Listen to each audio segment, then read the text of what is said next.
Boa noite a todos, os internautas, os presentes e os online. O tema de hoje é sobre transformação moral. É um tema muito batido, muito falado na doutrina espírita, mas às vezes a gente não sabe exatamente como proceder, como fazer para que essa transformação moral ela realmente aconteça. Então, hoje a gente vai tentar entender as dificuldades, aonde que está, né, a maior dificuldade para que a gente possa fazer essa transformação moral. Então, vamos juntos aí nesse tema de hoje.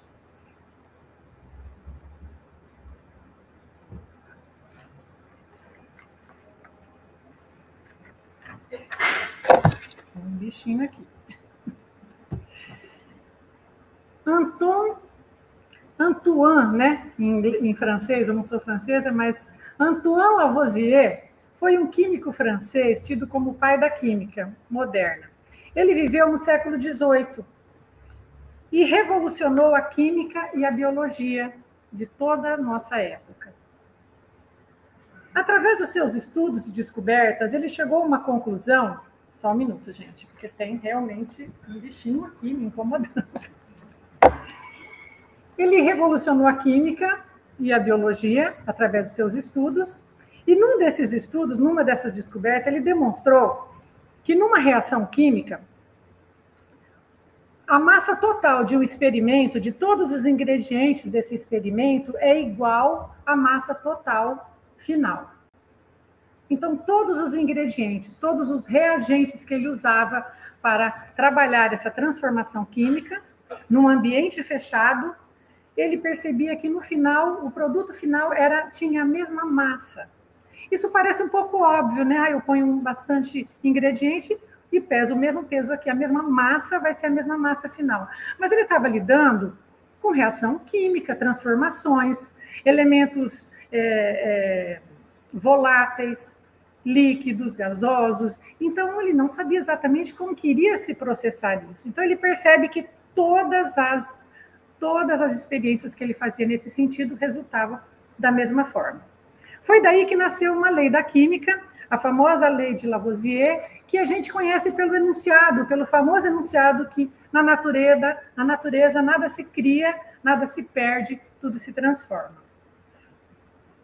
Apesar da circunstância científica, ele estava fazendo uma experiência química, essa frase foi além do seu primeiro contexto e passou a ser usado muito filosoficamente. E hoje nós vamos usá-la aqui para o entendimento, na tentativa do entendimento da nossa evolução, da nossa existência aqui na Terra. Todo o universo à nossa volta está em constante transformação. A natureza, ela combina elementos químicos transformando-se o tempo todo. Nada é novo, tudo sempre existiu. Nada se vai, nada fica, apenas as coisas vão se modificando e tomando roupagens diferentes. Tudo se transforma, nada se perde. Os animais, as plantas, os minerais, nós, humanos, o nosso planeta, tudo está em mudanças cotidianamente sendo processadas. Desde o nosso nascimento ao nosso perecimento, estamos sendo transformados, estamos sendo modificados. O nosso corpo físico, ele muda tanto, renovando as células a cada dia, que alguns chegam a dizer que nós somos quase que uma nova cópia a cada ano. A infância, a juventude, a velhice são fases que se sucedem, roupagens diferentes que nós usamos e que vão se modificando até a nossa morte, quando a gente volta ao pó para ali na Terra ainda reestruturar novas formas de vida. Segundo a informação médica, desde o nascimento a nossa pele é renovada em um ritmo alucinante. Para repor as camadas das células mais superficiais, que morrem constantemente, a pele fabrica 40 mil novas células a cada minuto. Aos 45 anos, já foram eliminados 180 quilos de células mortas. Olha que coisa interessante, né, gente? A renovação é tão rápida que as células mais velhas da nossa pele, as mais superficiais, não têm mais do que 1 mês de vida, segundo escreve Varela. A revista Super Interessante nos traz também que os ossos do nosso rosto se renovam a cada 2 anos, completamente. Com 50 anos, nosso crânio já é a 25ª cópia. Nos velhinhos, ela começa a diminuir o ritmo, mas ainda assim ela se renova. É muito fantástico isso, né? O movimento, as transformações da vida estão ocorrendo incessantemente ao nosso lado. As coisas acontecendo ao nosso lado, transformações fantásticas, precisas, exatas, o tempo todo. Verdadeiros milagres da ciência sideral se operando, aprimorando, evoluindo incessantemente. Como diz o filósofo Heráclito, nada é permanente, exceto a mudança. Mas, dentro dessa engrenagem fabulosa que se mexe, remexe, transforma, dessa engrenagem fabulosa, desse mecanismo universal e perfeito, bem lá no centro desse mecanismo, tem um ser pensante, racional, dotado de inteligência e dotado de livre-arbítrio, que realmente resolve escolher não se transformar. Dotado de livre-arbítrio, ele escolhe ficar parado, não mudar, não evoluir, não deixar essa transformação acontecer. Fala, não quero. Vou ficar por aqui, tá gostoso ficar aqui, né? Para que ficar nesse movimento, né? Então, com o seu poder de escolha, o ser humano estaciona, estagna, e fala, não vou evoluir, se negando a essa evolução como se fosse possível. Como é que eu posso ficar parado diante de tão incomensurável mecanismo universal que não para? Vamos imaginar como que eu consigo ficar estático diante de uma forte estrutura imensa que está se movimentando. Por exemplo, imaginemos uma pulga pequenina, minúscula, em cima de um disco. Esses discos pretos de vinil, né? Esses discos grandes, antigos, né? Ainda tem, né? Virou cult agora, né? Virou pop, virou moda. Esses discos, imagina uma pulga tentando ficar parada num disco que se movimenta. Ou mesmo querendo andar em sentido contrário ao movimento do disco. Pode ser que ela consiga 1 segundo, mas para isso ela tem que fazer um esforço tão grande para vencer o movimento, ela tem que fazer um movimento contrário tão forte, que ela vai se cansar. Ela vai se cansar rapidamente, ela é um ser biológico. Ela tem limites, mas a engrenagem não. A engrenagem não para. Então, dali a algum tempo, ela não vai mais conseguir se manter parada. Ela vai ser arrastada ao movimento, e sendo arrastada ao movimento, ela vai ter frustrações, cansaço, dor física e muito sofrimento. Por que é que nós humanos resistimos tanto a cooperar com esse natural movimento que vai nos levar às necessárias transformações? Qual o sentido de lutar contra um movimento evolutivo que necessariamente nós temos que percorrer? Afinal, por que é mesmo que estamos aqui? Pergunta 132 do Livro dos Espíritos. Qual é a finalidade da encarnação dos espíritos? Deus a impõe com o fim de levá-los à perfeição. Mas, para chegar a essa perfeição, eles devem sofrer todas as vicissitudes da existência corpórea. Nisto é que está a expiação. A encarnação tem outra ainda finalidade, que é a de pôr o espírito em condições de enfrentar a sua parte na criação, na obra da criação. E para executá-la é que ele toma um aparelho em cada mundo, em harmonia com sua matéria essencial, a fim de nele cumprir, daquele ponto de vista, as ordens de Deus. E dessa maneira, concorrendo para a obra geral, ele também progride, o espírito. Essa resposta é mais longa ainda. Ela está aqui resumida, mas ela é mais complexa. Nós vamos tentar entendê-la por partes. Numa síntese, num resumo, a finalidade da reencarnação é nos levar à perfeição. Ponto. E nos dar condições para fazermos a nossa parte, para participarmos da criação do mundo. Lembra, eu sempre falo nas minhas palestras, essa obra, a gente olha do lado, mas é a perfeição divina, mas o mundo é tão imperfeito, mas é uma obra inacabada. É uma obra inacabada que precisa da nossa participação para se efetivar na sua perfeição latente. Portanto, é através da finalidade da encarnação que eu vou caminhando para a perfeição, e caminhando para essa perfeição, eu vou ajudando, participando na formação, na perfeição do mundo que me rodeia. E isso, eu não preciso estar perfeita para fazer. Nós fazemos isso já desde os primórdios da nossa existência. Olha o planeta à nossa volta, como nós já modificamos, como nós atuamos nessa criação.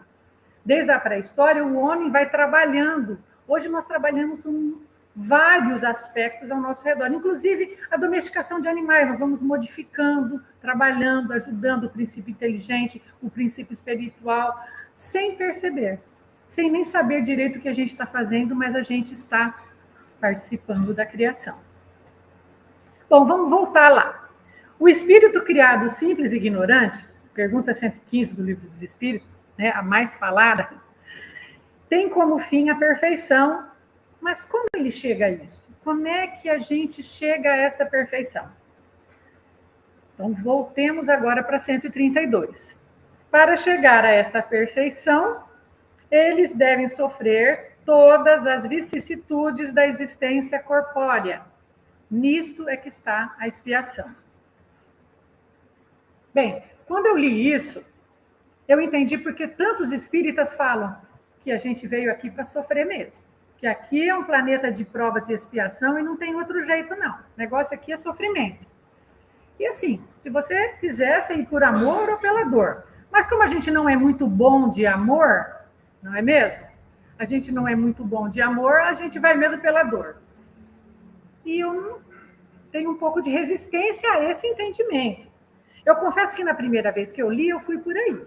Eu entendi também dessa maneira. Muito, sem passar por todas as vicissitudes, os tormentos da vida. E eu não gostei muito desse entendimento, porque a noção de um Deus perfeito, bondoso, obrigando criaturas a sofrer para conhecê-lo, não fecha muito na minha cabeça.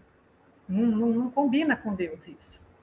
E aí eu fui estudar de novo essa pergunta, A gente volta, o Livro dos Espíritos é bom que você lê 1, 2, 3, 4, 5 vezes, você está sempre descobrindo coisas novas, na mesma pergunta, geralmente a gente descobre outras visões. Então, lá pela 15ª vez que eu li a pergunta, eu comecei a entender melhor a explicação.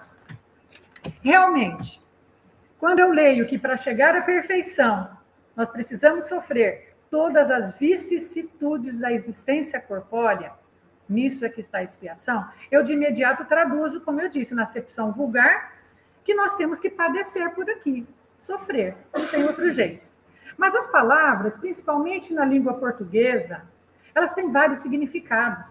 Quando a gente vai lá no dicionário e vê o significado de uma palavra, por exemplo, amar tem 1, 2, 3, tem um significado literal, tem um significado metafórico, tem um sinônimo, e tem vários significados, às vezes, de uma só palavra.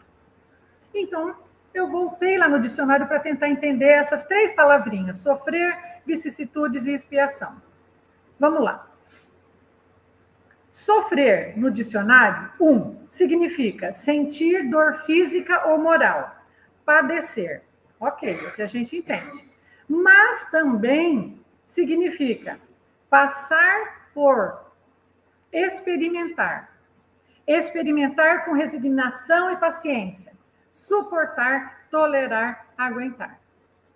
Vicissitude, 1, no primeiro significado nós vemos, pode significar revés, que é o que a gente entende, ou circunstância contrária, ou má sorte. mas também pode significar sucessão de mudanças ou de alternâncias, sequência de coisas que se sucedem, que se alternam, acontecimento casual imprevisível. E expiação é pagamento de crime ou faltas cometidas, castigo, que é o que a gente mais ou menos pensa. Mas pode ser também reparar um erro, pagar as consequências de um equívoco, o que está mais ligado à consequência, à responsabilidade e não a castigo. Então, ao invés da gente ler a 132 dessa maneira, Deus impõe a reencarnação com o fim de levá-la à perfeição. Mas para chegar a essa perfeição, eles devem sofrer todas as vicissitudes. Nós vamos trocar agora com esse outro significado.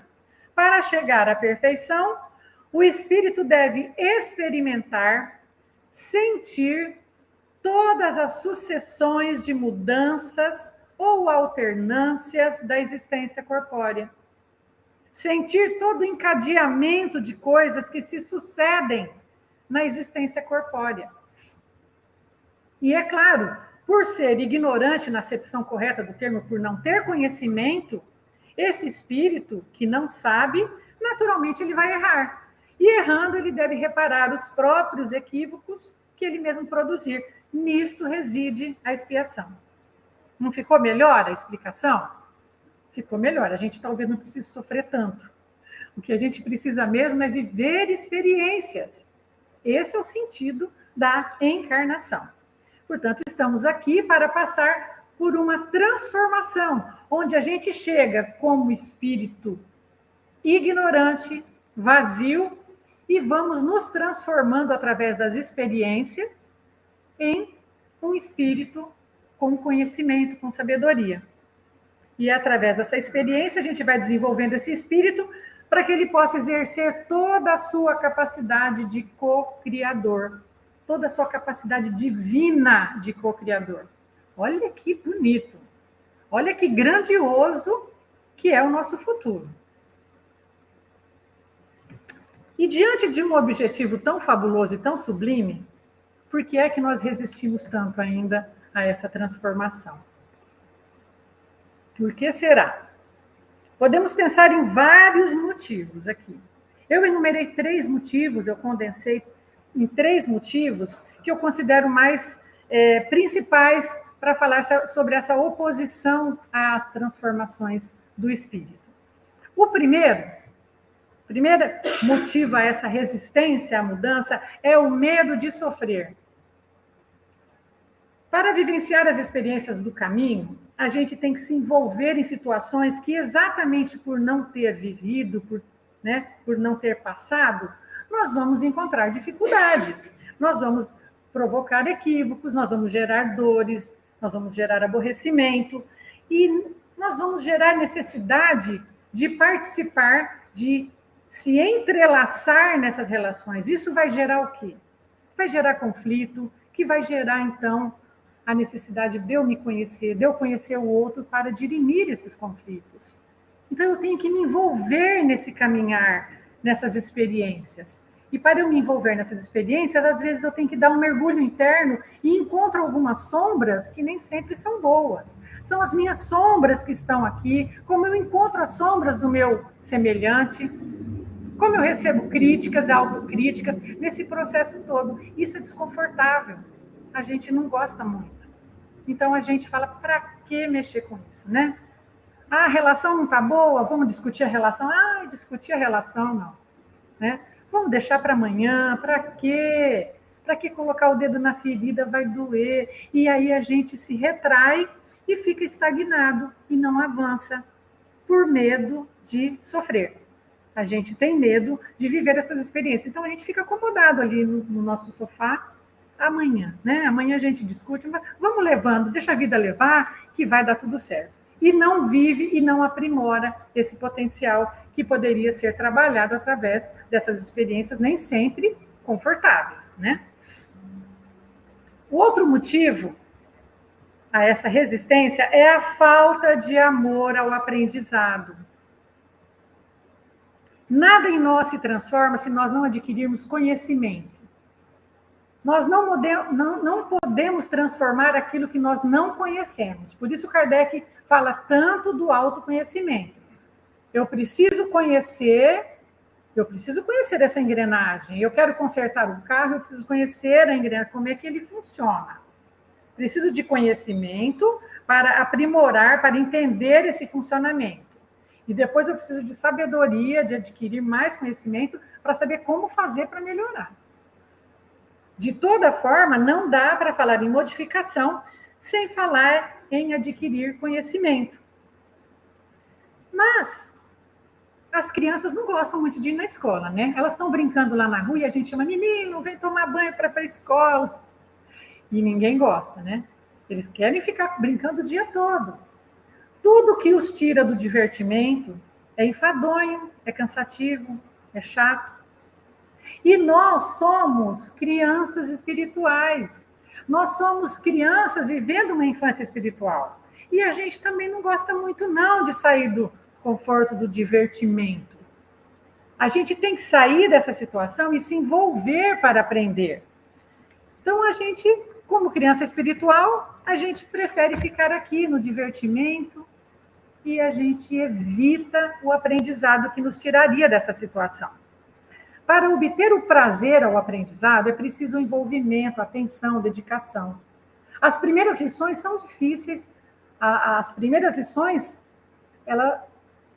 por ser difícil, que eu nunca vi, eu preciso estar com uma atenção dobrada para que eu aprenda. E aí eu vou para a segunda, que fica um pouco mais fácil, a terceira, e eu vou adquirindo e sucedendo as lições, e elas vão ficando mais fáceis. Eu vou desenvolvendo o amor ao aprendizado. Isso acontece muito em quem já estudou para concurso, sabe? No começo, a gente tem que se dedicar muito. Não tem sábado, não tem domingo, não tem feriado. É muito penoso. Mas, de repente, você vai estudando todo dia. E chega um dia lá que você há uma festa, alguma coisa em casa, todo mundo para e fala assim, você começa a sentir falta de estudar. Porque aquilo já virou um prazer. Você começa, porque fica fácil. Quando começa a ficar fácil, fica gostoso e a gente vai embora. Então, a gente vê que o desconforto das primeiras lições é preciso que a gente preste atenção. Mas, geralmente, vamos usar o exemplo da sala de aula. A gente vai até a escola e a gente está distraído, a gente está preocupado com o recreio, com o lanche, com o colega do lado, com a brincadeira, e não presta atenção. E não prestando atenção, não se dedicando, não se envolvendo com aquele aprendizado, eu não aprendo. E como é que eu vou para a segunda lição? Quando eu chego na segunda lição, eu já estou meio boiando. Na terceira, então, não estou sabendo mais nada. E na quarta, eu falo, eu abandono a escola. Não dou para isso? Sabe, eu não sou inteligente, olha, eu não consigo. Não tenho talento, não tenho dom. Mas como assim? Deus privilegiou alguém, deu talento, deu inteligência para uns e para outros? Não. Não é assim, né? Não é assim que acontece. Então, o que é a diferença entre eu e aquele gênio é que ele começou bem antes que eu e se dedicou. Se eu dedicar, todos nós temos capacidade para chegar lá. Então, não gostar de estudar fez muitos abandonarem definitivamente a escola, estagnando talentos. Quantos poetas, quantos cientistas, quantos artistas, quantas inteligências deixaram de ser alimentadas?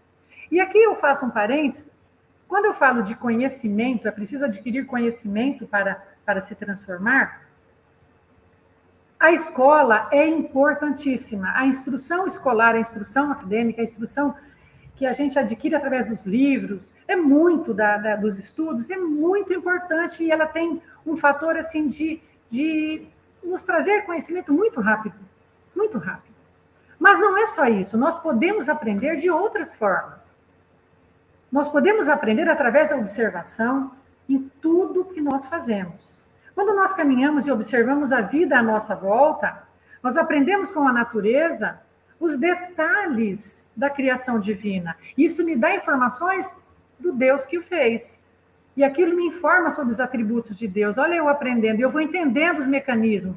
Se aquele Deus está dando tanta atenção numa simples folha, que é pequenininha e é tão perfeita, será que eu não tenho a mesma atenção? Então eu começo a ativar a minha fé. e várias outras formas de aprendizado. O homem do campo, o ruralista, né? Ele não fez nenhum curso de agronomia e ele sabe a hora de plantar, a hora de colher, ele entende de clima, ele entende das estações do ano, e só do vento bater ele já sabe se vai chover, se não vai. O que é isso? Observações, atenção, ele está dedicado àquele meio em que ele trabalha. Então, o conhecimento ele nasce dessa dedicação, seja em tudo que a gente faça. Até nas relações, nós aprendemos no convívio entre pais, mães, irmãos, amigos, em todos os tipos diferentes de relações que a gente mantém, a gente aprende sobre o outro e aprende sobre essa relação. O papel de mãe, por exemplo, é extremamente complexo. Você vê um ser humano se desenvolvendo ao seu lado, é de um aprendizado incrível sobre o ser humano. Então, nós podemos estar aprendendo o tempo todo. Numa breve lembrança do nosso tempo de escola, a gente percebe que os alunos que tinham maior destaque eram sempre os que gostavam de aprender. Eram os que estavam ali, que prestavam atenção às lições, e eles prestavam ali, de repente ele ia para a prova, nem estudava muito. Por quê? Porque ele já tinha prestado atenção, ele já estava ligado na lição. Então, ele não precisava ficar ali, né, estudando tanto como aquele que não pegou nada da matéria. Então, esses alunos, geralmente, eles tinham maior aproveitamento e tinham maiores, que levavam a maior sucesso profissional e também a um maior sucesso na transformação, né, evolutiva. O terceiro ponto, em por que resistimos à evolução do espírito, é porque nós esquecemos que somos espíritos. Nós esquecemos. Bem, encarnar no dicionário significa fazer-se carne, fazer-se homem, tornar-se humano. Encarnar, pois, é unir o espírito à carne, é unir o animal ao espiritual, né? Só que a gente, nas várias encarnações e reencarnações que a gente tem, envolvidos com a vida animal, a gente acaba esquecendo um pouco dessa parte espiritual. E como um ser transitório, que é o animal, ele vai morrer amanhã. E a gente vivendo mais esse estado animal, a gente se preocupa mais com essa finalização, esquecendo que a gente é espírito eterno. E a gente investe tudo nesse animal, nessa parte transitória, né? Deixando de lado a parte espiritual. Então, é preciso relembrar o que somos e a que viemos, para retomar a consciência de que nós fomos formados por dois componentes que se completam, espírito e animal, para atingir o fim, que é evoluir, né? Evoluir e sair desse estágio de infância espiritual, porque não dá para ser criança, né? É bom a infância, mas não dá para ser criança eternamente, né? Então, como é que a gente pode acordar esse espírito que está mais, né, cochilando em função desse animal que já está mais acordado? Como que é? E por que é tão difícil esse processo? Essa dificuldade, ela é natural. Ela faz parte dessa estrutura que nós somos, dessa estrutura montada, né, pela sabedoria divina para nos levar à evolução. Vamos lá. A força do corpo físico é muito grande, né? Do animal instintivo e bem adaptado ao planeta é muito grande. Eu preciso de um animal forte para que esse animal sobreviva às intempéries do planeta. Porque se esse animal não sobreviver, como é que o espírito vai encarnar? Eu preciso desse corpo, desse animal bem forte, para que o espírito nele possa, né, se desenvolver. A Anete Guimarães, ela fez um desenho para explicar, ela estava explicando influências, né, espiritual e animal. Eu achei fantástico. E eu trouxe aqui para explicar e vou tentar aqui mostrar para vocês. Olha, isso daqui, deixa eu ir mais para cá, porque todo mundo veio, os internautas também. Isso daqui é um ser, tá? É um ser. É um espírito encarnado. É um ser. Essa é a parte animal. Essa é a parte espiritual. Os dois formam um ser. Então, quando esse espírito ele encarna pela primeira vez, ele está aqui, ó. Essa primeira encarnação. Nas primeiras encarnações, o espírito encontra um corpo físico já forte, já adaptado, que conseguiu sobreviver ao... Todo mundo viu aqui, eu tenho que deixar aqui na câmera também, senão não aparece. Que ele conseguiu sobreviver às intempéries, ao planeta, às dificuldades. Conforme esse espírito adaptado, ele consegue, aqui nele já tem um espírito lá dentro dele, tem um animal forte, mas tem aqui, ó, um pedacinho bem amarelinho aqui, que é um espírito que está cochilando ali. A força desse espírito, ele é pequenininho lá dentro. O animal não. O animal é total. O instinto está ali forte e o espírito está aqui bem pequenininho. Conforme vão se dando as necessidades para esse animal sobreviver, ele tem que desenvolver ferramentas, ele tem que desenvolver vestimentas para se livrar de frios, de intempéries, ele tem que procurar alimento, ele inventa roda, ele inventa agricultura, ele inventa cidade, ele vai inventando, ele vai descobrindo, ele vai se enchendo, ele vai se compondo com a inteligência. Quem tem a inteligência é o espírito, só que essa inteligência está fraquinha. Então, é preciso que essas necessidades e essa força do espírito comece a despertar essa inteligência. Então, essa inteligência começa a despertar. E ele começa a inventar tudo. Inventa a roda, como eu disse, e ele vai inventando cidades. E ele chega em 2022 e ele já inventou muita coisa, está em altas tecnologias. Então, ele está aqui, ó, mais ou menos. Então, com o planeta já muito bem trabalhado, ele tem conforto, ele tem divertimento, ele tem prazer. E esse animal que estava forte, ele meio que estaciona aqui, porque é gostoso viver num planeta em que eu já tenho um desenvolvimento de inteligência, um desenvolvimento tecnológico que já me dá tanta coisa boa. Então, o passeio desse animal pelo planeta começa a ficar muito gostoso, muito legal. Ele tem comida fácil, sexo fácil, divertimento bastante, conforto, né? E para que ele quer ir adiante? Então, esse animal forte fala, não, aqui quem manda sou eu. Eu quero ficar aqui. Eu quero curtir aqui. É sexo, drogas e rock and roll. Para que eu vou ficar alimentando esse espírito? Para que ir além disso? E aí o espírito fica aqui paradinho. Paradinho. É preciso que a gente comece a alimentar esse espírito, e é disso que se trata a transformação moral. A transformação moral é exatamente começar a participar desse processo na mesma velocidade aqui que o espírito. Eu preciso mexer aqui nas coisas do espírito. O que são essas coisas do espírito? Porque aqui é instinto. Ele quer comer, ele quer fazer sexo, ele quer se divertir, ele quer prazer. Aqui, as coisas do espírito são raciocínio, pensamento, juízo de valor, inspiração, moral, transformação moral. É aqui que eu preciso desenvolver essa moral. Quando o espírito começa a ser alimentado, ele começa a ampliar o seu tamanho e se sobrepor ao animal.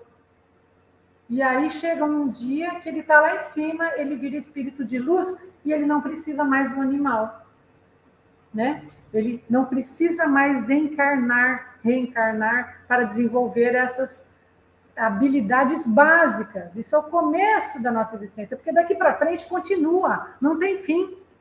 Depois que ele chegar aqui, ele não vai precisar mais passar por essas experiências, mas tem muito aprendizado, mas só que num outro nível, porque ele já dominou as emoções, ele já dominou, sabe, esse conhecimento, ele já adquiriu inteligência, e aqui agora ele já vai passar por um outro patamar de desenvolvimento.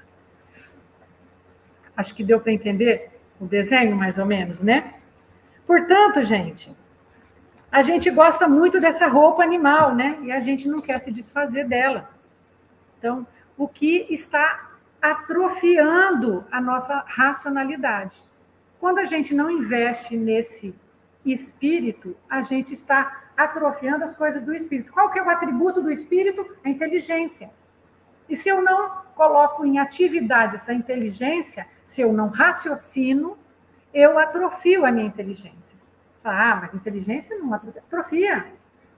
A gente tem alguns exemplos, assim, tudo que a gente não usa atrofia. A gente não usa um membro, vai atrofiar. Então, o nosso cérebro, nós não vamos perder a capacidade de pensar, de inteligência, mas nessa existência a gente pode meio que atrofiar, ficar estacionado ali. A gente percebe o uso da calculadora. Eu sou filha de comerciante e na minha infância tudo era feito ali na canetinha, né? As somas, né? As divisões, as subtrações, a conta ali, de tudo que comprava era feito ali. A tal ponto que meus irmãos faziam tanto, que chegava uma hora e fazia de cabeça. Hoje você vai, às vezes, na padaria e você compra R$5 de pães e 2 de queijo. E a pessoa tem que pegar a calculadora. Isso é atrofia, sabe? Nós não estamos alimentando o nosso raciocínio. E quando a gente não alimenta esse raciocínio, a gente apenas está vivendo, isso tem uma consequência gravíssima, né? Eu falo, a gente fica pensando, poxa, né? Mas também a escola não tem um incentivo, o governo não incentiva a educação, mas assim, nós já estamos numa fase que dá para a gente, hoje nós temos tudo à mão, né? Nós temos tudo à mão aqui, ó, para alimentar a nossa instrução. Se a gente for esperar vir de cima, não vem exatamente a quem mais interessa que a gente fique ignorante mesmo, porque quanto mais ignorante, mais fácil da gente ser dominado, manutenção de poder, seja religiosa, seja política, seja de que for. Portanto, se nós não desenvolvemos esse lado moral, o ser fica desequilibrado, ele fica manco. Por quê? Porque o animal está mais desenvolvido que o espiritual. E aí nós criamos uma sociedade, né, onde os seres começam a ter um vazio existencial muito grande, ninguém começa a entender, começa a haver transtornos, depressões, todo tipo de ordem de desajustes, porque nós somos essas duas coisas. E quando nós estamos alimentando apenas um lado, há um desequilíbrio natural, há uma confusão natural. Precisamos, pois, trabalhar a moral humana para que o espírito que somos venha à tona e se sobreponha a esse animal encarnado. Então, temos dois componentes aí, matéria e espírito, que precisam andar juntos para a gente evoluir. E para reverter esse atual quadro, nós precisamos, pois, fomentar a moral humana, como eu já disse. E essa moral, ela é fomentada de forma individual.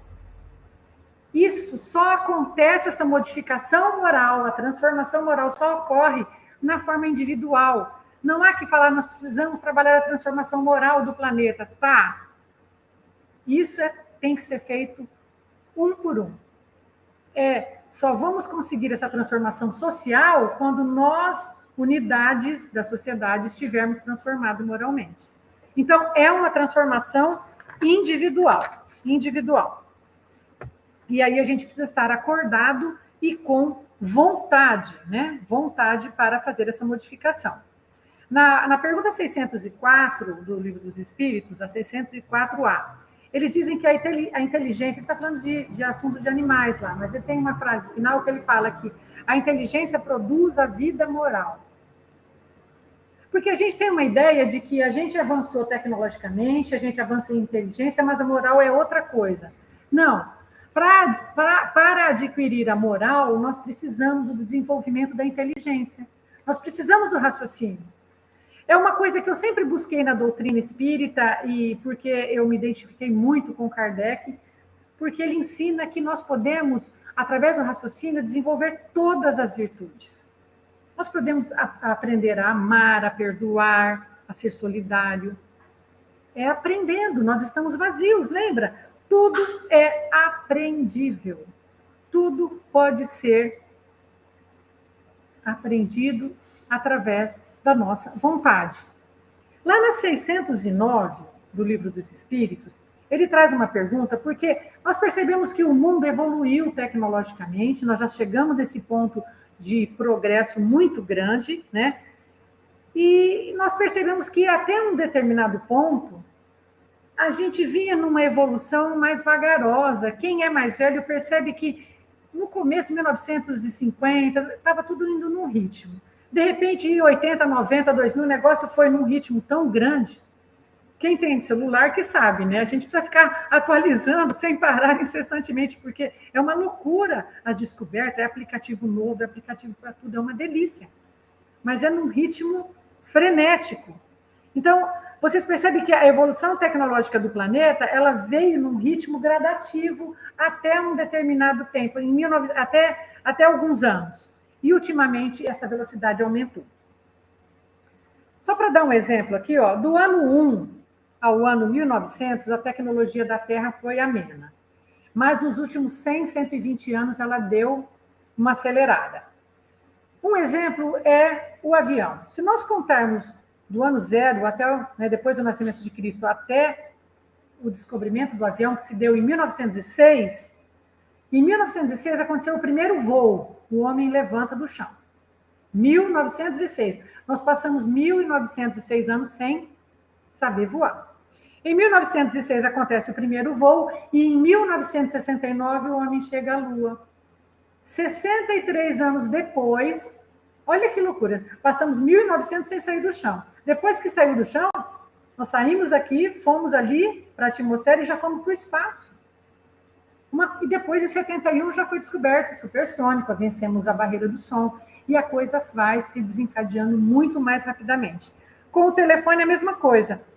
O telefone foi inventado em 1876. E em 2000 apareceram os smartphones, que é basicamente o que nós temos hoje, né? E aí o celular virou um computador de mão, que até telefone é, né? Nós temos hoje um celular. Então, em 124 anos, nós revolucionamos a comunicação à distância. Antes de 1800, lá era na latinha.